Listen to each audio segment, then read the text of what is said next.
کیا سحری کے لیے کوئی خاص سحری کھانے کے لیے کوئی خاص دعا ہے؟ اگر آپ سحری کی نیت کے تعلق سے پوچھتے تو شاید وہ الگ بات ہے کہ نیت تو دل کے ارادے اور قصد کا نام ہے، اور جب بھی آپ نے دل اور قصد سے کر لیا کہ آپ میں نے کل کا روزہ رکھنا ہے تو یہ آپ کی نیت۔ باقی سحری بھی ایک کھانا ہے، جیسے عام دوسرے کھانے ہیں تو سحری بھی ایک کھانا ہی ہے۔ جیسے آپ اور کھانوں کے اندر بسم اللہ پڑھ کے کھانا شروع کرتے ہیں تو اس کھانے کو بھی آپ بسم اللہ پڑھ کے شروع کریں، اور جیسے کہ اور کھانے ہیں اس میں آپ بسم اللہ نہیں پڑھیں گے تو شیطان اس میں شریک ہو جائے گا، ایسے ہی اس کھانے میں بھی اگر آپ بسم اللہ نہیں پڑھیں گے سحری کے کھانے میں تو شیطان شریک ہو جائے گا۔ تو آدمی بسم اللہ پڑھ کر کھانا کھائے، باقی جو کھانے کے آداب جس طرح اور کھانے کے آداب ہیں ان کھانوں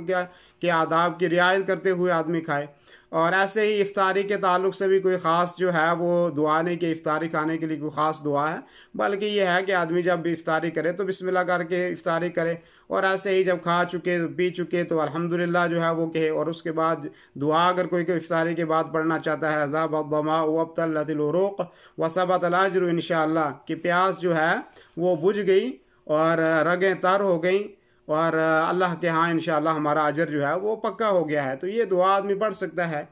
دینی رہنمائی کے لیے ہمارے چینل کو سبسکرائب کر دیجئے اور گھنٹی کے نشان کو دبا دیجئے تاکہ آپ کو مزید قیمتی ویڈیوز ملتے رہیں۔ جزاک اللہ خیر۔